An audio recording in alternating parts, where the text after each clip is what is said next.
Hello and Happy New Year and welcome to the Two Robbies Podcast, your destination for in-depth discussion and analysis of the Premier League. I'm Robbie Mustoe, he's Robbie Earle, and here are today's topics. Chelsea travel to the Etihad without a permanent manager and shock Man City with a late 1-1 draw that leaves Pep Guardiola fuming. Declan Rice's brace proves to be the difference for Arsenal as they grab a crucial 3 points on the road at Bournemouth. And Manchester United navigate a difficult draw at Leeds United, but it's Ruben Amorim's fiery post-match comments on being United's head coach that grabs all the headlines. That's what we've got coming up in today's episode.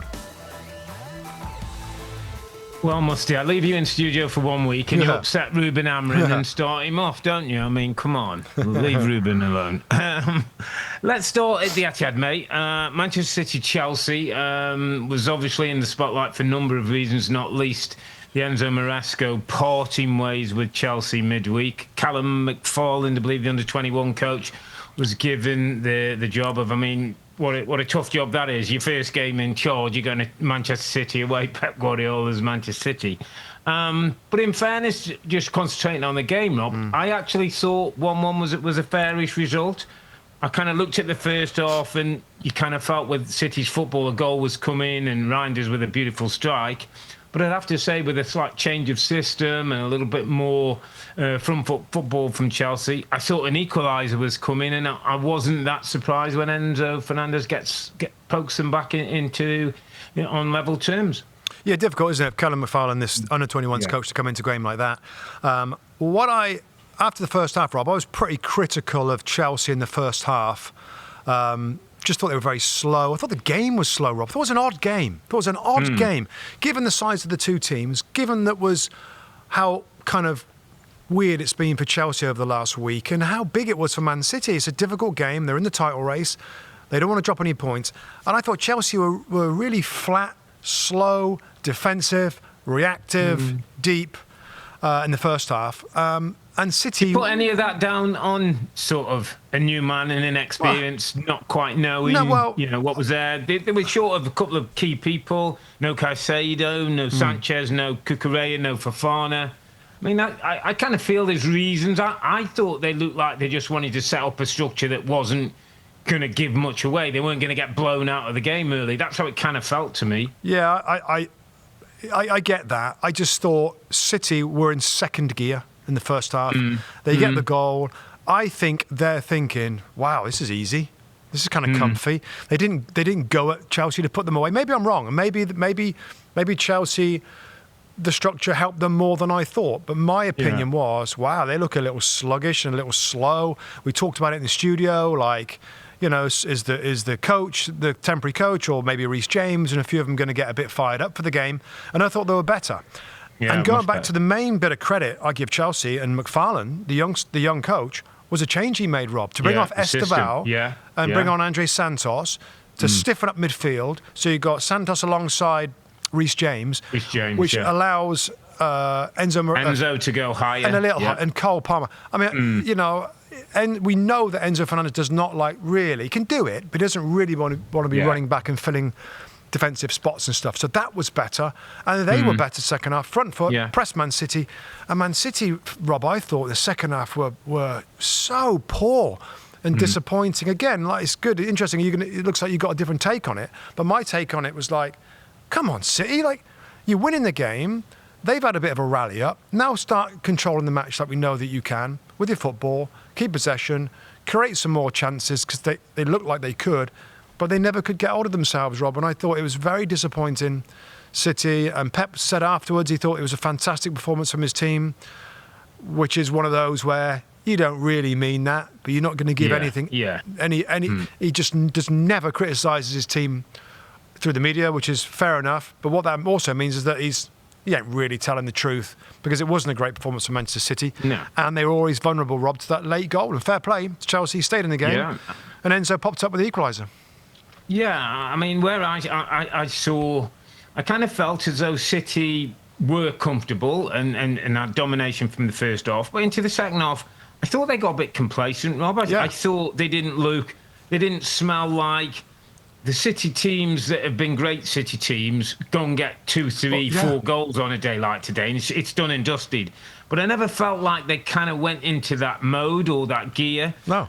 Why not, Rob? Why not? Well, listen, I don't know from a defensive point of view. You lose Diaz and Gvardiol. You've got back four them with Nunes, Kuzanov, Ake, and O'Reilly. Don't think that gives you the same strength and structure, Rob, to attack with the same way. They've got Rodri in front of those. I agree, but it's not Rodri at his very best yet. It's Rodri still finding his way. But yeah, I would say more at the other end of the pitch, Rob. They didn't look like they had that killer about them. And I think the longer that went, and I also felt like the fans were feeling that. It was almost like there was a little bit of a nervous tension around the Etihad. It's quiet, wasn't it? And I'm thinking from Chelsea's point of view, they started to grow into it. As you say, the change of system, three at the back and getting that extra man in midfield suits Enzo so much more when he can be in as an attacking sort of eight than more defensive player. And again, I say I wasn't surprised when the equaliser come. And I thought they deserved it. I thought, well played. Reece James was very close to my underappreciated performer of the week, Rob. He's a quiet man in terms of vocal and communication, but I thought he was a real boss out there at times. I loved it at the end of the game. I don't know if you saw where he threw Callum McFarlane towards the fans at the end of the game, as if to say, you've been a big part of this, you've played your part. So I know that he's relied apparently heavily on the experience, and I know it's a young side, but the Cucureas, the Jameses, the Sanchez, Tosins, who all were part of helping him get through the day. So I thought it was a really good day for Chelsea and a really big disappointment for Manchester City. Where does that leave City, Rob? Like, you look at the league table now, that's a 6-point gap. The goal difference is the same. Yeah, I mean, that's not far off being three results. Because they've got games to play against each other, etc. And one bad day could make a change. But it absolutely hands the incentive to Arsenal now again. We were talking about, what was it, a few weeks ago, Arsenal could have gone 8 to 10 points clear and then they closed it up. Now they've got a 6-point gap again. We'll talk about Arsenal in terms of being at the top of the table. This is absolutely everything they could have dreamed of. Now they've got to push on and push this advantage home. Rob, just on City, just before we move on, like a lot of people kind of felt like they're going to go on and win the Premier League title this year.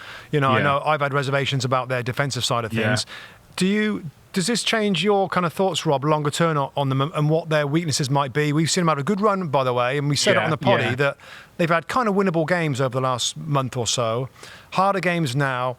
Are their little weaknesses going to start to show up in some of these tougher games? If those two centre-backs are out for any, if Diaz and Gvardiol are out for any length of time, Rob, that looks different. I still thought that, or I still continue to think they're a threat for Arsenal at this point in the league. But there were a few worrying signs today, mate. And I know the big lad's on these 19 goals, and we continue to push him to higher standards. But today wasn't his day again. I think that's 3 now without a goal. Goals have come from other places, but they need to get back to that. They don't look like they're a team who are going to go 7-8 straight wins. But they have. They've had a good run. They had just done 6 and 7. Yeah, but all of a sudden, like today's a day, Rob, where that little something was missing. Because today was a day where they could have won that game in the first half. Yeah, it's a City of old, and that's a slight worry. If that's not there, then yes, they're still going to win games. They're still going to push Arsenal, but are they going to be able to go like in those sort of superior double-digit wins, double-digit unbeaten, that's going to push Arsenal all the way? Yeah, absolutely right, mate. So, yeah, interesting game. Just kind of an odd game. Let's go to Bournemouth. Bournemouth against Arsenal ended up being 3-2 to the Gunners, wasn't it? Yeah, it was 3-2 to the Gunners. Declan Rice got a couple of goals. 1-0 down, weren't they? 1-0 down after Gabriel mistake, which was a bit of a shock. Yeah. Nothing that we've seen. What did you learn today? It told us a lot about Arsenal, Rob, where maybe an Arsenal of the past might have panicked a little bit, might have, not quite gone into the game in the same way, having been 1-0 down. I think that's part of what Mikel Arteta after the game says. he thinks his team have made a step forward, that they're on the next step. I thought he said they talked about their personality and their presence in the game. I thought that's exactly right. I thought their football again, Rob, came through when they needed it. Different people coming up with this time. It's a Declan Rice day. Martin Odegaard continues to be a really important part of things with his passing and those little balls he plays in behind people. And right now, Rob, I think last week or so, I think I said to Bex, it was a statement against Villa. And my sort of worry with Arsenal is how many of these kind of statements have they got? You know, if you've got a bag full, or is there a few in there and they can only pull them out now and then? Seems to me now they feel better and look more comfortable regardless of the game situation. 1-0 down to Bournemouth. It was, it's a decent Bournemouth team, despite I know the results and I know where they sit, but that's not an easy team to play away from home. I thought their composure and their kind of focus on what they needed to do was outstanding. Yeah, and I think the difference is now with Arsenal, Robert, I just feel like, and I see, there's a lot more creativity and goals in the team. Today was a Martin Odegaard masterclass again with some of his passes. Declan Rice is the player in this game that steps up and scores goals. You always think about champions having multiple match winners. We're seeing it now. Sometimes it's Trossard, sometimes it's Saka. Rice was in this particular game. The players that came off the bench, Rob, they've changed three. The three front players they changed in the second half. It was just the penetration, some of the quality football that I saw. Yes, you think about it, Rob, right? I mean, nobody, very hard to score against Arsenal. Conceded 2 goals. A very rare defensive mistake from Gabriel. I'm not sure what he was thinking about. Trying to play across, maybe changed his mind and pulled his foot, whatever it was. And then, of course, Gina Krupi scores a screamer from outside the box that the goalkeeper doesn't see. That's 2 goals. Yeah. And yet they still win the game 3-2, Rob. Now, that's different for me. And I think the last couple of seasons, they haven't been quite so potent around the goal and looking so dangerous. They concede 2 rarely, but still win. I thought it was another big performance, Rob. Without Saka starting, let's remember, I thought Matchweek, Rob, gives them a different kind of attacking edge on that side. Martinelli, speed, and obviously his ability to dribble past people. This is without Eze even being involved. No, he's sat him down a little bit, Rob, and he's had last few weeks. Come and sit down a little bit. Just Victor Gyökeres, Rob, he's always part of it because he was meant to be the striker to score the goals. I mean, when they're winning, right, and you can always make an argument that he's occupying defenders, he's making himself a nuisance. We know he works hard and he's trying to do the right things. As long as they're winning, who cares? As long as they're winning, mate, it's okay. If they win the title and he's still got, just double figures goals, it's still been worthwhile, mate, because that was the piece that was missing. And whether it's that he plays an hour and Jesus or Marino or Kai Havertz come on, or he comes on in other games and makes a difference in there, it's all about everybody playing your part. And I have little problem about that, Rob, as long as they're winning. If they stop winning and the goals stop flowing as they are from, your Rices and your Eze days and your Saka days, we need a couple of Gyökeres days as well, by the way. We will need a couple of Gyökeres days in the second half of the season.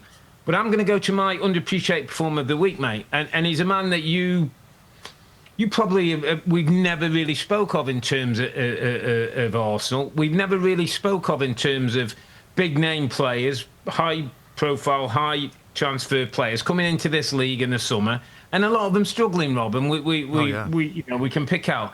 Well, I'm going to tell you about Martin Zubimendi, my friend. Yeah, he's come into this football club very, very unannounced, very under the radar.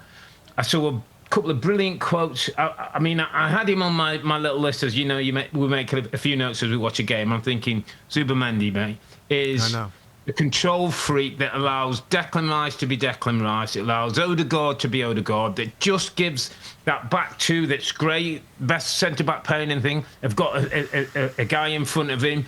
And I heard Declan Rice, and I was so pleased he said it after to back up. Declan Rice said, don't underestimate this guy, that he's come from the Liga and doesn't understand physicality. He said he's not the biggest, he's not the strongest, but he's got one of the best football brains I've worked around. And he says, I learn every day of training when I'm around him, which I thought was a brilliant statement for somebody like a Declan Rice, who gets the headlines, who gets the man of the match, who people are talking to one of the best midfield players in the world. but he'll also tell you that there's a guy who sits behind him, Rob, who gets none of the plaudits. He's grabbed himself a few goals. He's grabbed himself an assist or two. That's not the main thing he was bought for. But there's a guy who sits behind him who gives them the control of the game to allow Arsenal to be who they are in that midfield. Yeah, it's a great shout. It's a great shout, Rob. I think we've mentioned him a little bit in previous games about knitting things together. He looks really, really good. But you bring it up at a really good point in the season.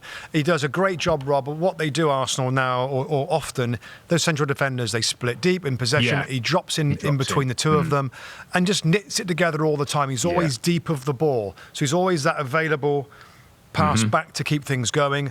It was a good day for Arsenal midfield when you think about it. The goal scorer of Rice, the passing ability of Odegaard, and the knitting together and defensive protection of Zubimendi. That's your perfect balanced three midfield players. So I really like the shout, Zubimendi.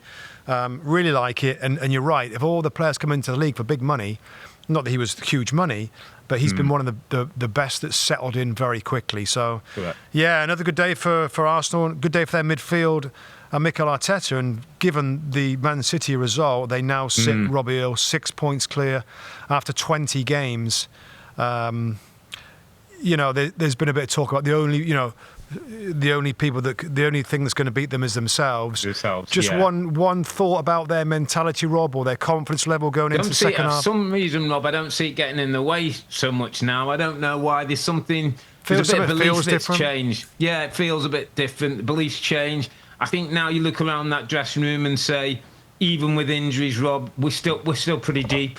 We still really got deep, we got people who can come in and make difference. We've got people hitting form. I thought Matchweek, as I say, does a good job. You got Jesus coming off the bench, can Havertz to come off the bench, Marino, Eze, who's sat down a little bit. Next time he gets on the pitch, he's going to be going a million miles an hour to show that he's going to be in the side. So things going just as I think Mikel Arteta would like. I mean, their squad now, Rob. I mean, I think, apart from Max Darman and maybe Mosquera, Ricardo Calafiori is the only player really out. The bench is ridiculous. Absolutely stacked bench. When you look at other teams' big sides this weekend, certainly thinking of Man City and maybe a couple of others, it's like, wow, these are young kids on the bench. Arsenal are by far and away the strongest bench situation, and with people coming back from injury now, Rice was a doubt. He's absolutely fine now, of course. Mosquera and Calafiori and Max Darman are the only ones listed. I mean, Havertz was out. I'm sure he's very, very close to being available again. But no, looks very, very good for Arsenal, mate. Very good. Yeah, absolutely. Let's move it to Elland Road, mate. There was a game there that filled, I think the right word would be hatred. 40,000 at Elland Road. Real dislike between the two teams. It's gone back historically over the years. The white rose and the red rose, I think historically, there's part of people can look up if they want the history of the two clubs. Tight game. Okay game. I thought a draw was about the right result. But the action on the pitch was superseded by the manager, Ruben Amorim, Rob, coming out and I think having some words, a little bit Enzo Maresca-esque in the way that he's put something out there, a little bit cryptic, didn't totally explain what he meant to say, but I thought use the media to try and get a message across. I know you've got maybe a breakdown of some of what he said. Let's listen to what he said and then let's have a thought after. Yeah, I'll just read this. It says, I noticed that you receive selective information about everything. I came here to be the manager of Man United, not to be the coach of Man United. That's clear. I know my name is not Tuchel, it's not Conte, it's not Mourinho, but I'm the manager of Manchester United.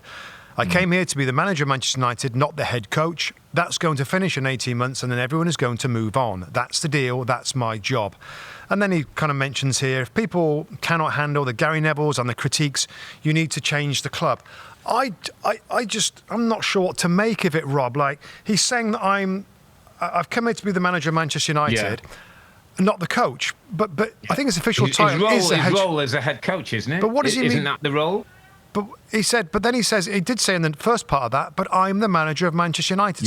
There's a little bit lost in translation. There's probably a little bit lost in the meaning of the terms of head coach and manager. Coach and manager. But surely that's what he's saying, Rob, isn't he? Surely he's saying, I'm the manager, not the head coach. A head coach is somebody who's given a group of players to coach, and that's pretty much his role. And manager's involved in the whole recruitment, the whole way a football club runs, the whole executive situation, which is very different, and it's something that I don't think Manchester United have had. Now, I don't know if when Mourinho was in charge of Manchester United, he was classed as the manager or not. Right. I really wouldn't know. So are you saying then that even though his official title is the head coach, he sees his role more as a manager?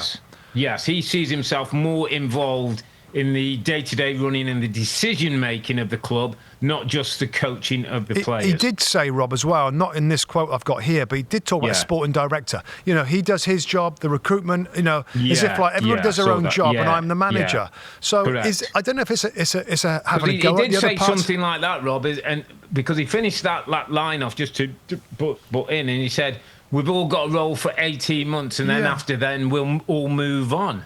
Which was, again, was a little bit... I mean, based on what Enzo Maresca's come out with over the last couple of weeks, and we've seen how that's finished, this is a very smart, intelligent man who knows what he... Rob, do you think he said what's this he doing it for? Surprise? He's poking. He's poking, and I would suggest he's also in a position where he's trying to put something online to say, like, either back me or get rid of me.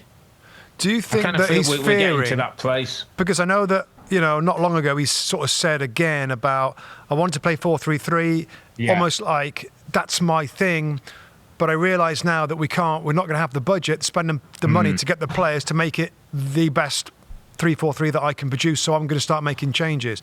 We are into a January window right now, Rob. Do you think it's to poke them to get more money and to say, don't keep giving me all the criticism here? They spent a load of money in the summer, more so on forwards, that maybe should have been spread around. Now, I don't know who's doing that with Rob. Was he part of those decisions? Don't know. Or was that, the Omar Barada? My understanding was it's Jason Wilcox. Jason Wilcox was your Benjamin Šeško. That was his. My understanding is that he was the main driver of that. But you have to, and we know that there is always communication between the head coach and the sporting director on major signings. There just is. Apparently he says they speak on a daily basis, Rob. Him and Jason. Whether this is going to jeopardise that relationship, we'll wait and see. I haven't got a chance to really go through my news outlets and my news stuff I follow online. Yeah. But I can imagine that the journos are going crazy with it. People will pick this up and start creating something. I'm sure. So Jim Ratcliffe, I'm sure, will have a view on it, Rob. He's the guy who sits at the top of it. We'll say. I mean. The problem for Ruben Amorim is we haven't seen enough progress for him to be, I don't think, banging his fist in this manner. We haven't seen enough of what we would like to see. Now, yes, where Manchester United positions in the league... It's better, Rob. It is better. It is better, and I don't say... But would you say your eye test tells you they're a lot better?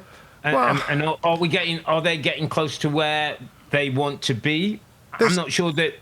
the league position tells me yes, so I have to say they are. But I'm not. He hasn't convinced me yet, Rob. I've got to be honest. But we always, I think we agree on this, Rob, that when a manager's into a big club like that, you need to see progression. And totally granted, it's taken a long time. But, and I know that the standard of last year was so bad, there's always going to be some progression. But let me just frame it like this, Rob. They are sixth in the table right now after 20 games. They got their best attacking player in Bruno Fernandes out. They got their right side, their other best. Out. Yeah, they got Mbeumo, Amad Diallo. I still feel Mazraoui. Like when they've got their best team available, I think they're quite a bit better. And for me, I want to see a bit more of it. I'm super patient with managers. I think I said on the show and on our podcast that if they're not in the top 8, this isn't going well, and this is not going to end well. But when they're sixth, and if they can stay there to the end of this month, when everybody will be back from tournaments and from injury, then sixth to push on the second half, I'm here for that, and I want to see it. Let's see. But based on that, Rob, why is the manager coming out and saying the things he's saying? I don't know. And for what reason are we there? Because some of this will hinder that opportunity. Manchester United aren't going to be happy with him continually coming out publicly and saying stuff like this, Rob. Well, it just shows a division. It shows a division in the club, regardless of the success that was happening. Enzo Maresca got sacked. He was manager of the month. Has won more trophies. Was probably in a stronger position to have a little rant than Ruben Amorim is. It's funny, and I agree with that, by the way. Me and Tim Howard in the studio this weekend, and we both kind of said around the Chelsea thing, and it might be the same with Amorim at Man United. Yeah. I mean, talk it out, guys. Like, when there's like people say things, like get together and kind of talk it out. And I hope that happens at Man United. If it's Jason Wilcox or it's Jim Ratcliffe, like if you don't like what the press conference was like, okay, what's your beef? Yeah. Like how can we try and make this better? And just try and help instead of like going off the deep end and you're going to go and I can't speak to him and this is his relationship and you do that and I do this. You know Does what? it have to be like that? It's funny you say this because I've been thinking this since we were talking Chelsea last week, and I think you said something. It's kind of stuck with me. It's like, did this really have to get to this point with Enzo Maresca and the Chelsea ownership and whatever? And you know what I've been thinking about, Rob? And again, I won't make too big a point of it in naming names, but within a football club, of all the people that we see, there's 30-odd people that's associated around the first team staff and massage people and technical people and data people. There's tons of them, right? Yeah. How about there's a role in a football club for a person, and I don't know what his title is, and his title's not important. He is the go-between the manager and the board, the executive, the sporting director. Would that be the director of football? Just let me finish, because I hear what you're saying. Yeah. Isn't that the sporting director? Well, to a certain degree, yes, but the sporting director, I assume, is employed by the owner and tends to do what the owner does. The manager maybe feels that he's on his things. And I'll point to a friend of mine, and he probably won't like me saying this, but a friend of mine is Mark Bright, who's an ex-Crystal Palace player, who you'll see every time you'll see Steve Pouch, you'll see Mark Bright sitting next to him. Mark Bright has got a role within the football club, but he also has a role where he navigates a little bit between the manager and the boardroom, and he's not there to tell tales or stories or some things. He has conversations in secret with both parties, but he's kind of the go-between. And I was kind of thinking, Rob, in some respects, you think of this person as a translator. I'm saying one thing, the board don't really understand. You've got a board of maybe business people who don't understand. They're saying another thing. This guy sits in between, and he kind of translates between the two parties, and he avoids some of these things that we're seeing now that can influence and upset your football club, where the manager. So I'm just saying, could Ruben Amorim have somebody within that football club who he speaks to, who goes back to Jason Wilcox, who goes back to Omar Barada, whoever, and we have something, and they have a conversation out of the public eye to understand where they are, rather than what we're seeing now. And it almost becomes bravado at some point then, because the ownership group have to sort of say, well, I'm in charge, and the manager has to say, well, I'm not being respected, or people are interfering, and what, we lose the job, and you don't get the best of people who you've hired. An example then, go back to your Brighty, and I know Mark very well, what a great guy. Yeah. So Oliver Glasner, right, has hinted a little bit in his pressers that his contract's coming up and he wants a bit more support from the club and the owner, more money to manage their schedule, European games and the UEFA Conference and everything else. So how would that work? So he might pull Glasner and say, all right, Ollie, and he would have that conversation and go back to Steve Parish or the director of football at Palace and send it in a way that it will be acceptable, and take a little bit of the emotion out of it, it's interesting. and just be somebody that can sit between. But listen, we see a dressing room full of people, and I'm thinking, isn't there some one person who's that role that can be? Because we avoid all this, Rob. We avoid this. Us and them. Us and them. He said that, Yeah, we've got to get away from this. Manchester United got enough problems that they don't need infighting. We don't need basically Ruben Amorim saying, I want to be the manager of this football club, not the head coach. And if Manchester United is saying, well, that isn't the role, we've got a problem, haven't we? Houston's got a massive problem. I don't know, mate. I mean, let's see how this pans out the next couple of days.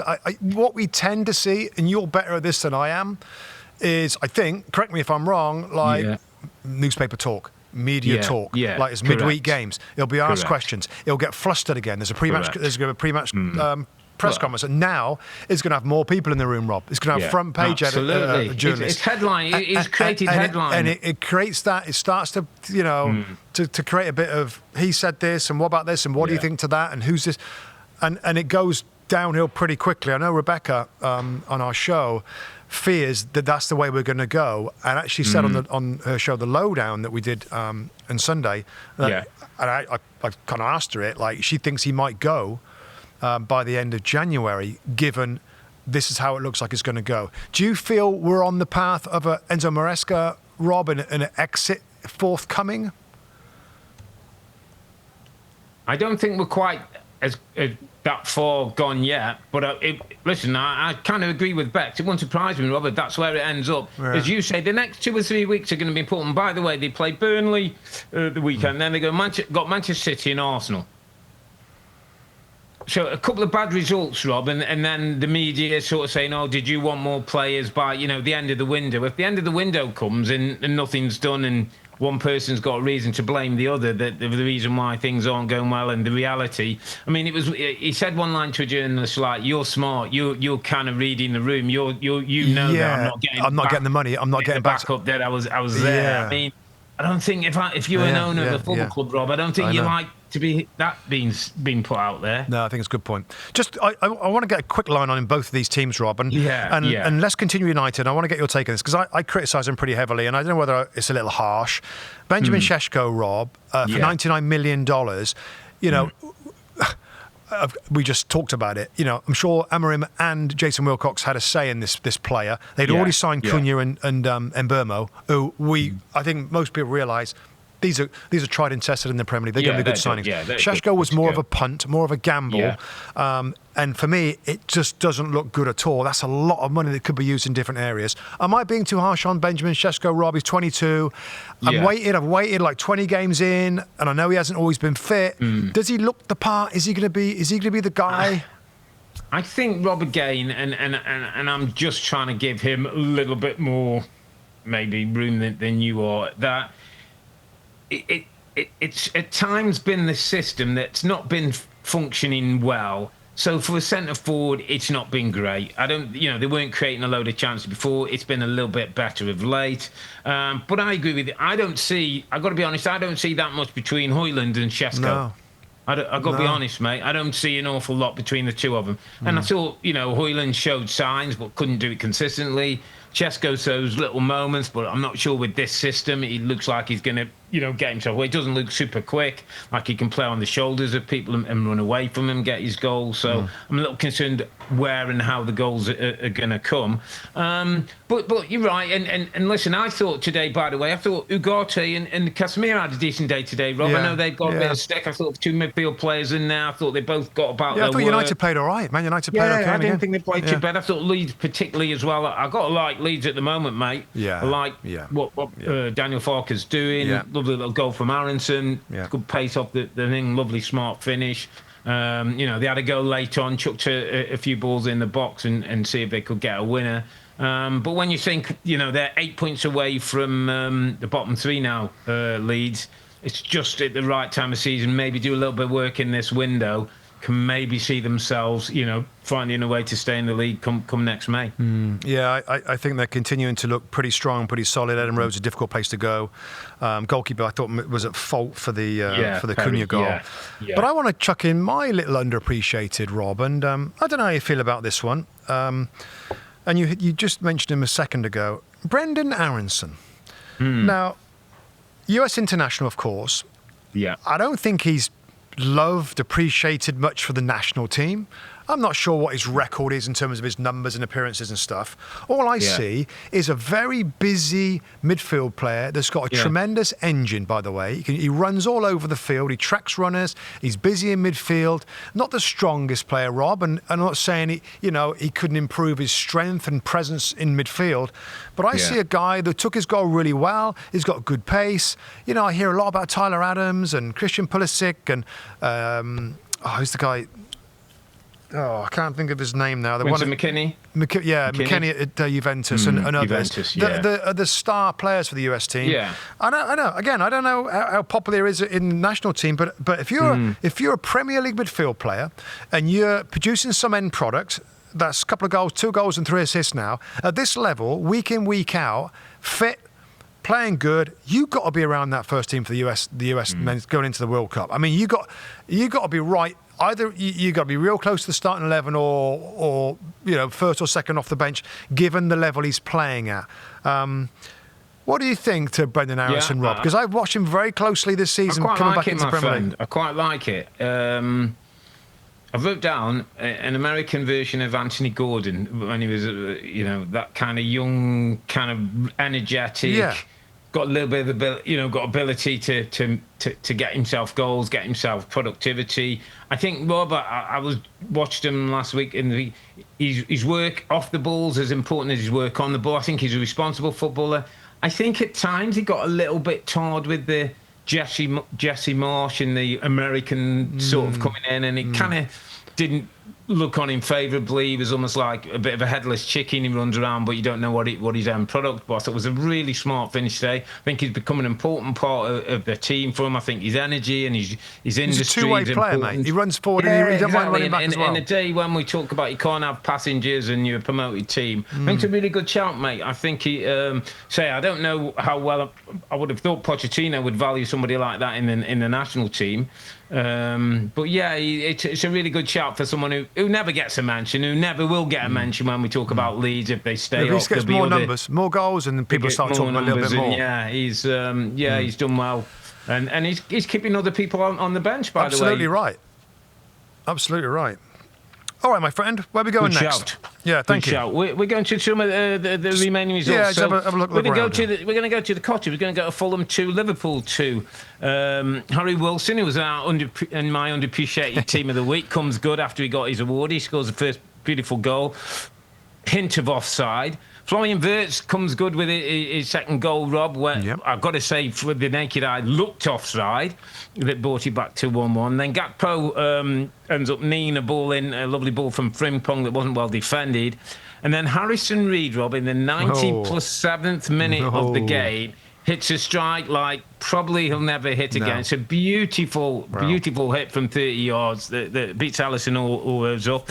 And in the end, I'd have to say, a deserved point for Fulham. This wasn't just about Liverpool and trying to get back to... I thought Fulham at times played some really good football again.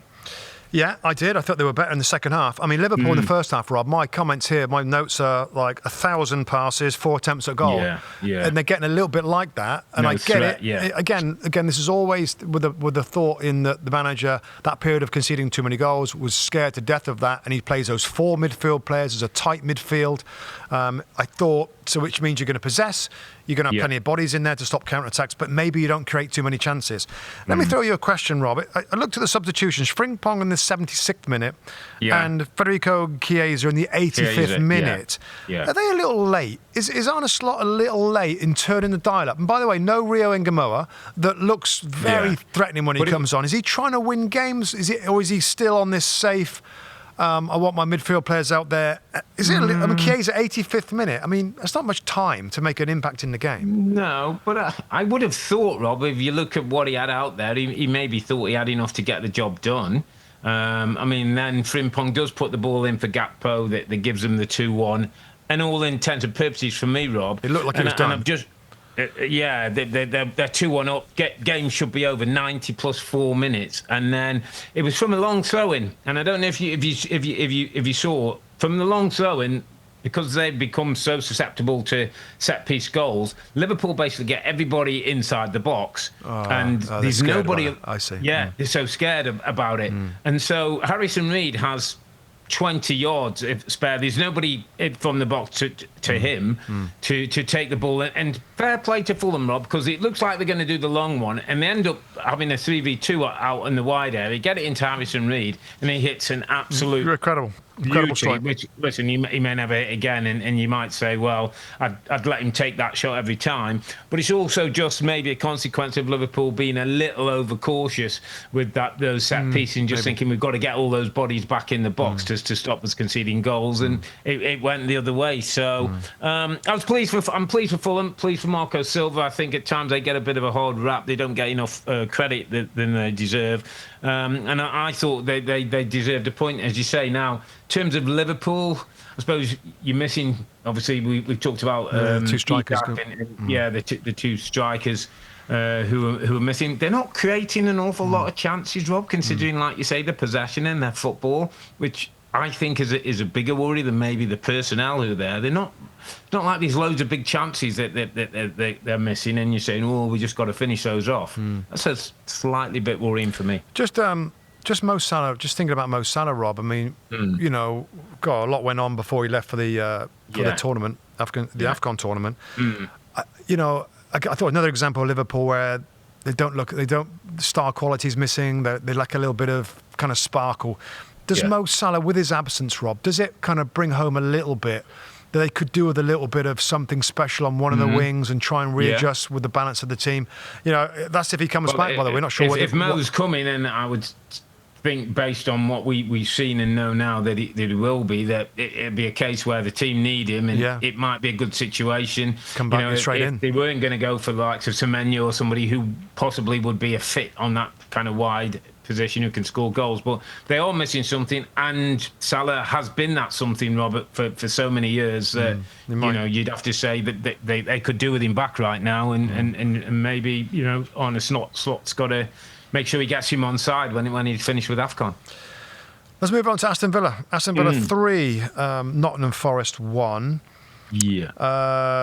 John McGinn. I mean, you know, incredible player, incredible form that Villa are on right now. I thought it was important for Aston Villa, Rob. After that game against Arsenal, they got kind of well beaten 4-1. And I thought it was important to kind of keep the momentum going, keep the positivity going.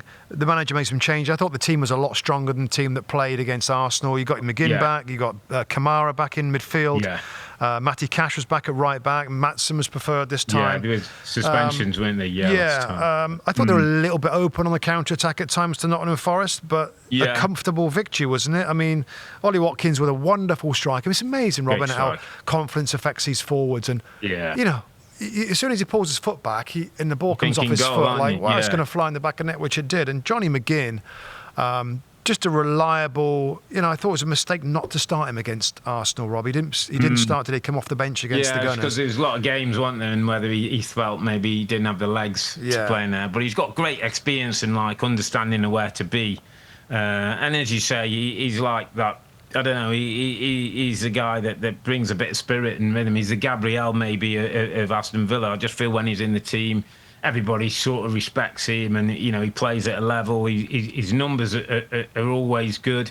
His goals, his assists. I think, you know, he's off the ball works good. And no, it was a great win for Villa, an important win just to, you know, keep their hopes alive. And as we said, listen, at this stage, they're in a title race because they're third in the table. There's 42 points now, same as Manchester City. But how tough for Nottingham Forest, Rob? I mean, you got to say they're in a relegation fight, and Tuesday is West Ham versus Nottingham Forest. Tuesday's a massive game. That Sean Dyche has gone in, and Dyche does his thing, and that. And I think I said to you last week, for both of them, and we'll get to West Ham in a minute, that for as well as they seem to have done and things turning around, they're both in the bottom spots, mate, and they're both in trouble.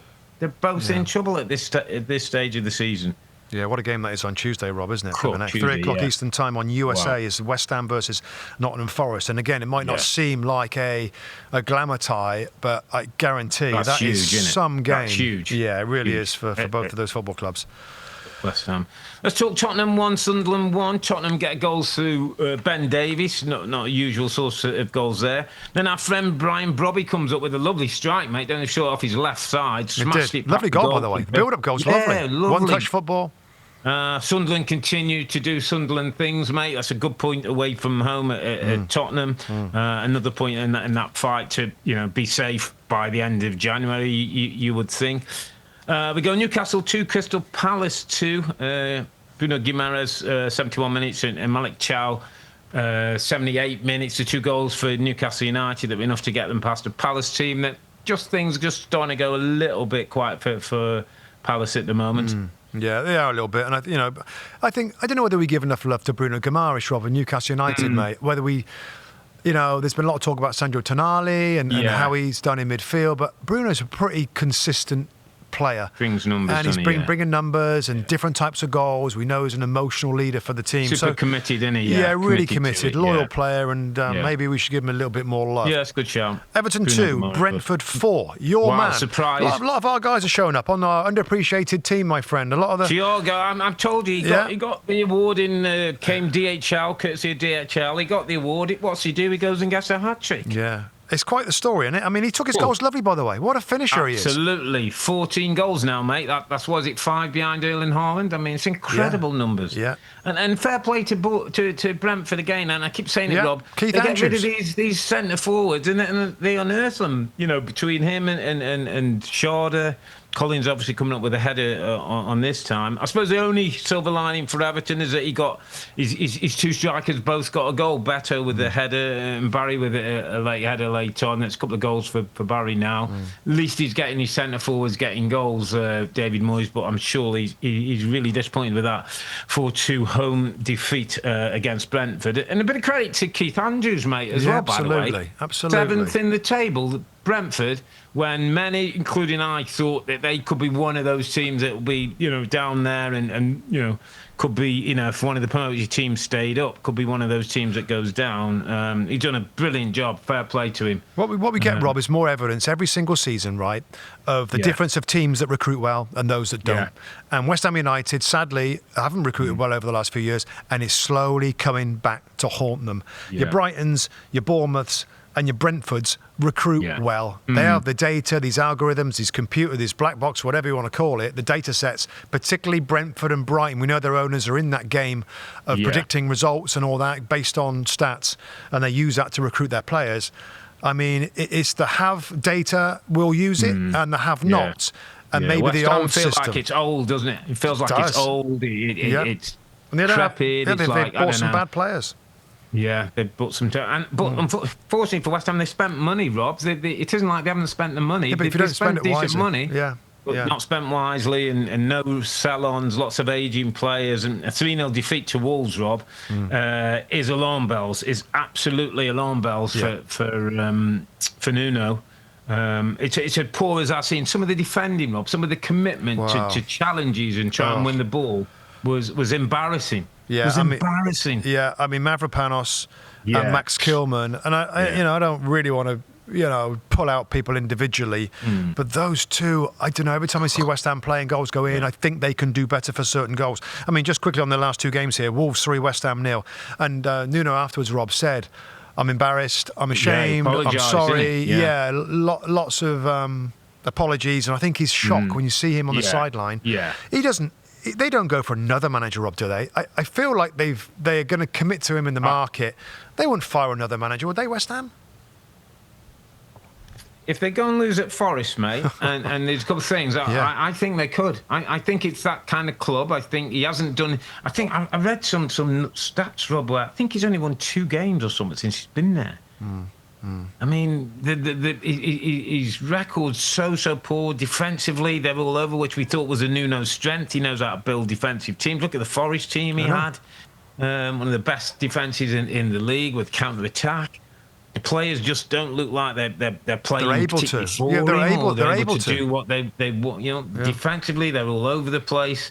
I know they've got both fullbacks missing at AFCON, but that's not an excuse, not a good enough excuse. And there's a few in that group, mate, who I wouldn't fancy in a relegation scrap. Yeah. There's a few in that squad who feel they're too good to go down. Yeah, well, they're banging trouble. They're banging trouble, Rob. And the last one here, Brighton 2, Burnley 0.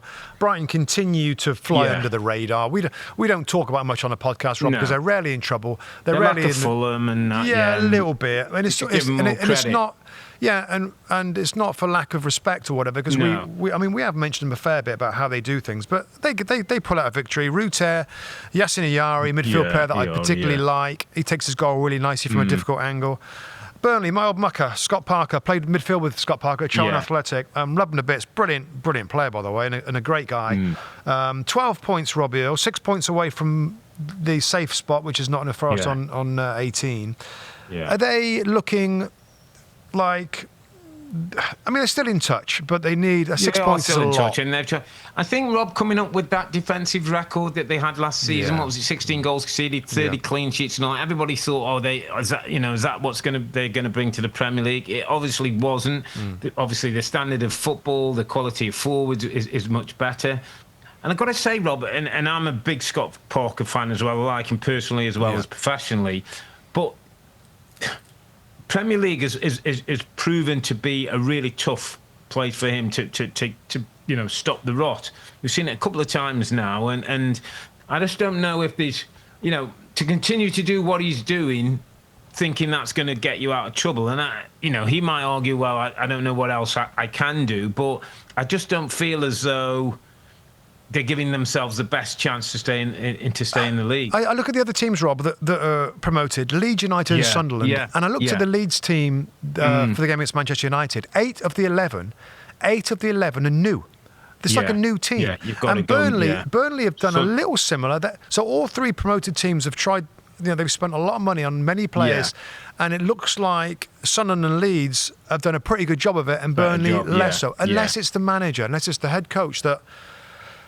He hasn't managed to gel a new team as well as Leeds United and Sunderland have done. They don't just look as physically as in as good position as the other two, Rob, to me. Physically, they don't look like they can compete and hold their own against some of the better players. Even if players are technically better than you, physically we're going to be, what you see from Sunderland and we've seen at times from Leeds. I don't ever quite see that the same at Burnley. Yeah. Which is a bit of a shame. I think that's the lot. That's a lot for match week 20, when it's been a good weekend for Arsenal. They got themselves a 6-point cushion over Manchester City and Villa. While Liverpool and Manchester United, they have to be content with draws. And I'm going to give a congratulations to Wolves. They've won a game at last in the Premier League on a horrible day for the Hammers. We'll be back on Thursday, that's January the 8th, to recap a midweek round of matches. That's all before the FA kicks into gear the week after. But for now, I'm Earle, he's Mustoe, together with the two Robbies. Thanks for watching and listening. Be safe, stay healthy. It's a good night from me. And it's good night from him. Good night. Good night.